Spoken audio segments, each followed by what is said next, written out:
Hold your fire! Hold your fire, do not fire! Put 12 amps in these amps. Stand down. Hey, hey! What did I just say? Back up. Okay, good. Good. Charlie! Stay right there. Good.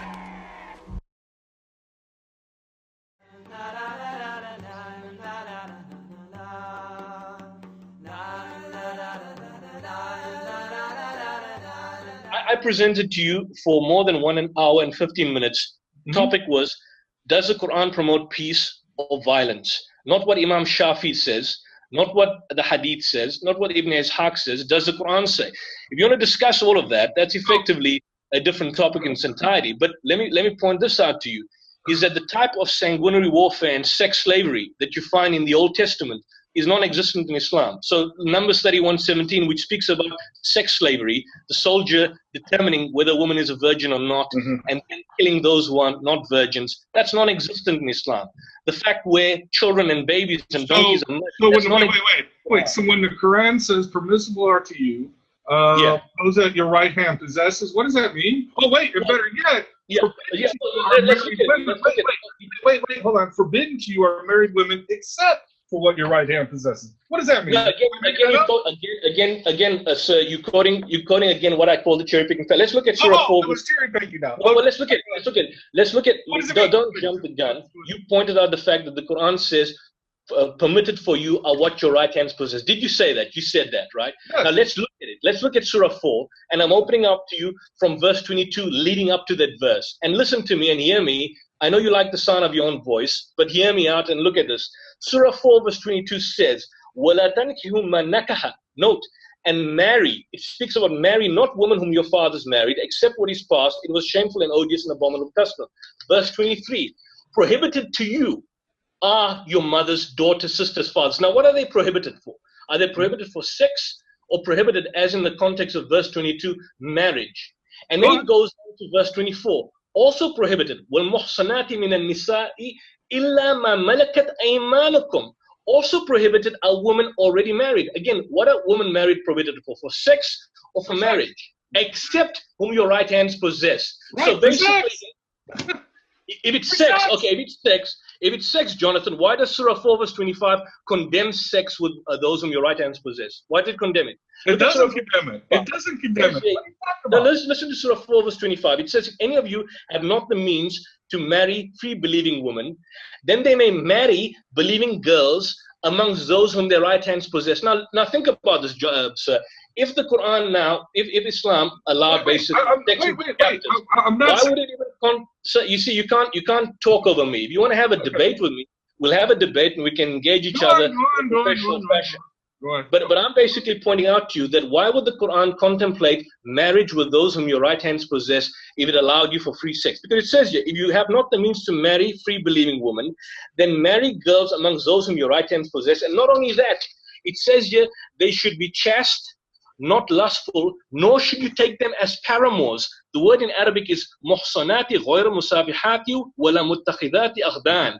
Now, why would it tell you that you cannot take these people whom your right hand possess as secret love companions, if on the other hand, Surah 4 verse 24, according to your warped interpretation, allowed you to have sex with these captive women? Can I answer you? Also, further than that, in Surah Nur, Can I answer you? So let me finish this point, then you can comment. Okay. In Surah Nur verse 32, it says you may marry believing men and women amongst those whom you capture and amongst slaves. Now, why would the Quran, in fact, contemplate marriage with slaves and marriage with those whom your right hands possess if it already allowed you to have sex with them without marriage? Why would it even contemplate in the first place? So the question that you're basically asking is incorrect. Yes, there was a belief subsequently in Islam that people had the right to basically have concubines. And again, this comes from the Judeo-Christian tradition, because in Judeo-Christianity, in the Judeo-Christian tradition, you could have sex slaves. and you could have a concubine. So, for example, Keturah was a concubine of Abraham. Hagar was a concubine of Abraham. These were women in bondage.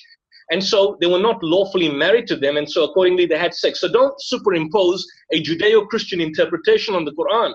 I would argue, what about Solomon? Solomon had 700 wives and 300 concubines. You asked me a question. Wait. This isn't about the Bible. What were the concubines?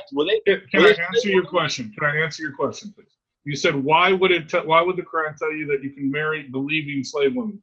Because you're believing slave women. It doesn't say anything about kufar slave women. It says, well, the point is that yes, but the unbelieving slave women, you can have sex with them. That is clear. Robert, listen to this. Listen to this. Disengage, Robert, in the cherry picking fallacy. I gave you a rule that when you read the Quran, cherry pick. Let me finish the point. So everybody cherry picks now. Robert, you just proved my case by cherry picking, Robert, because you quoted Surah 4 verse 24.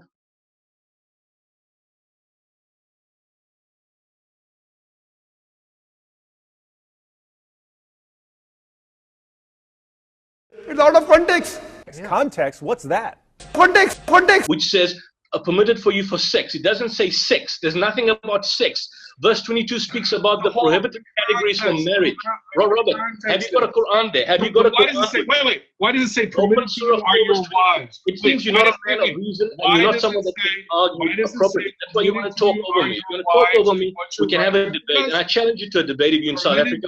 Come to the state. Permitted to you are your wives and what your right hand possesses. Yeah, so but for marriage, Robert. Robert, what your right hand possesses. Robert, it says you will sonati min an-nisa'i illa ma malakat aymanuhum. The prohibition is for marriage, not for sex, because verse 22. You're forbidden to marry your own wife. Is that what you're saying? Prohibited for marriage are married women. In other words, you cannot marry another woman that's married. Robert, I've been looking forward to this for a while. Do better. Listen to me, Robert. Listen again. You're doing what we would call the cherry picking fallacy, and it seems to me that you proved my case what I've done the entire time. I started off by saying, don't engage. Let me finish the point, then you can talk. I started by saying, don't cherry pick, don't atomize. And then you brought up Surah 4 verse 24. I said, does Surah 4 verse 24 refer to prohibition for sex? And I've provided that absolutely not, because Surah 4 starts from verse 22. It speaks about the prohibited categories for marriage. Now, in Surah 4 verse 24, there's a prohibited category from you marrying a woman who is already married, because you cannot marry. Polyandry is prohibited. And so at this particular point in time, since polyandry is prohibited, it, however, allows you to marry a woman amongst your captives or those whom your right hands possess, because Surah 4 verse 22 speaks about marrying not women whom your fathers married. Then verse 23 also says prohibited for you. It doesn't mention marriage. Marriage is in parentheses, but it's prohibited for you are your mother's daughters, sisters, fathers, sisters. It's not speaking about prohibition for sex. It's speaking about prohibition for marriage. Now, the fact that marriage doesn't appear, for example, in verse 23, doesn't mean that the prohibition is in respect of sex. It's in respect of marriage. And then it goes on, verse 24. Polyandry is prohibited. You are not allowed to marry a woman who's already married, except you can marry those whom your right hands possess. Verse 25 says you cannot take them as paramours, as concubines. So the argument that you basically presented is a self-defeating one. Why would the Quran on the one hand say that you are to marry those whom your right hands possess? You cannot basically take them as paramours or concubines. And then it tells you in Surah Nur verse 32, marry amongst the slaves, male or female. Why would it even contemplate marriage when sex would be allowed? And why is there no explicit mention of sex here? It's basically marriage. Surah 4 speaking about the prohibition in respect of the categories of people you cannot marry. You cannot marry your father. You cannot marry your mother. You cannot marry your sister. You cannot marry daughter. You cannot marry a woman who are already married. You are allowed to marry those amongst the captives. So can you see, again, what you've done is you've distorted and you've basically proved my case. This is a reason why there's so much conflict and turmoil, is because of people like you. Okay, yeah, I'm to blame. Okay, so why does it say permissible, okay, are your wives and what your right hand possesses? What are they permissible for? If you already have your wives, don't tell me it's about marriage when it's permissible to marry your own wife. That doesn't make sense. Robert, listen to me. It's not speaking about permissibility here. It's speaking about prohibition. You're failing again. You're failing dismally in the topic. No, there are two verses I mentioned. Unbelievable. In the Two verses verse, I in mentioned. verse I mentioned 24, one verse where it tells you what is permissible, and another verse that tells you what is forbidden. The one that says what is forbidden is everything. no. I think, Robert, Here again, it you is. must. Well, listen, let me read it to you. And if you fear that this is 4:3, and if you fear that Chapter 4, verse 22. marry those that please you or other women, 2, 3, or 4. But if you fear that you will not be just, then marry only 1 or 3 of what your right hand possesses. This is Yeah. more suitable. So that's the point. If you look at Surah 4, verse 3, where does it say sex? Where does it say, again, having sex? Again, it's speaking about the permissibility of marriage. So let's look at Surah 4, verse 33. You see, again, Unbelievable. this is how your argument is so self-defeating. I already... All right. So No, but I think I need to clarify this point, because it's permissible you're going around in circles and you're not presenting a formal, decent argumentation here. Right, I think that's the problem. You're in denial totally. Okay. I mean, Surah 4, verse 24, Right. let me just finish on this point. Surah 4, verse 24 speaks about prohibited degrees of marriage. Surah 4, verse 3 speaks about the permissibility of marriage. And so it says here, if you cannot marry the orphans, then marry a woman of your choice, 2 or 3 or 4. But if you fear that you will not be able to deal justly with them, then only 1, or what your right hands possess. So basically, again, that's a case of a permissibility for marriage. So the argument you presented, again, is totally self-defeating and totally, against the point. And this just proves my case. What people do all the time, Robert, is that don't cherry pick to suit your own whims. Don't promote the atomistic. If you want to promote the gospel, then this is a bad way to do it. That's my point. You don't promote the gospel by presenting falsehood against another person's religion. If you believe Islam is false, that's your belief, but you don't promote manufactured falsehood against somebody else's faith just so that you can promote the gospel. That's a very bad way. All right. So, okay. So it's permissible to marry your own wives and marry believing women. But, okay. But it doesn't say about marrying your own wives. Again, you're going around in circles. It speaks about prohibiting marrying women who are married, except those whom your right hand speaks. All right. Your 4 verse 3 speak. Well, you're not seeing it, Robert. You're being stubborn and not seeing it. I don't know if I should remove the wool behind your eyes, but certainly it seems to me it's a very poor level of scholarship on your part, or at least what you read from the internet, that is. Okay, let's move on. Subhanallah walhamdulillah wallahu akbar.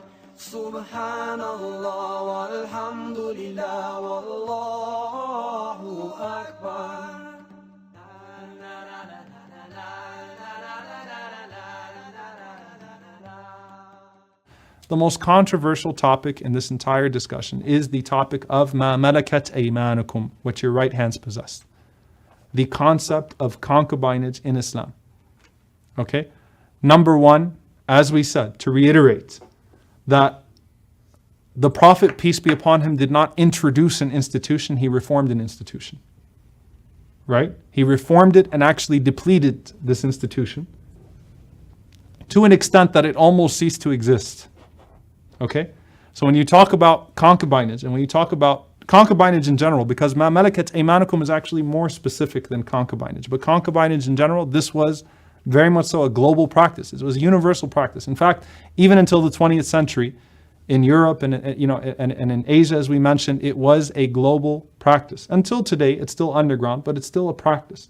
Now, with the Prophet, peace be upon him, he limits this, number 1, ma malakat aymanukum, the concept of what your right hands possessed, it's limited to who? To captives. Why is that?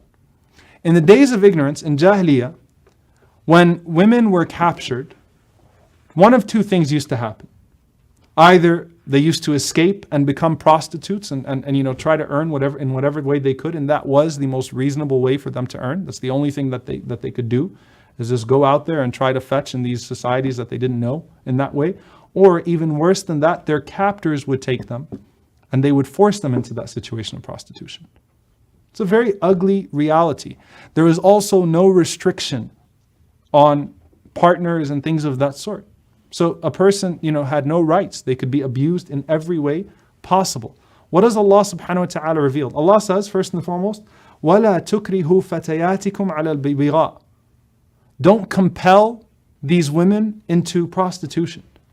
Don't compel them into into immodesty and into things that they don't want to do. Why did Allah reveal this? Because Abdullah ibn Ubay bin Salul, and others, literally, they would take these captives, these women as captives, and they'd not only, subject them to all sorts of sexual abuse, they'd send them out to earn as prostitutes.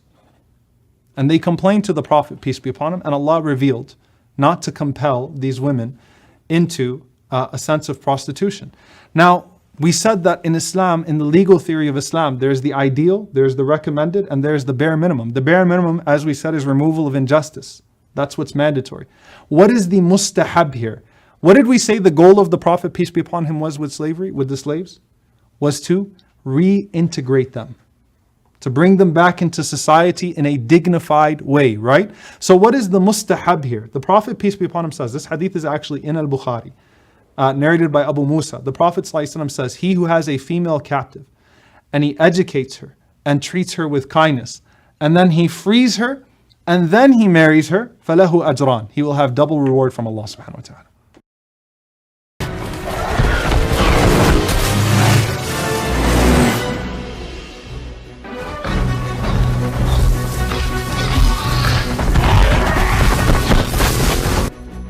You recording this thing?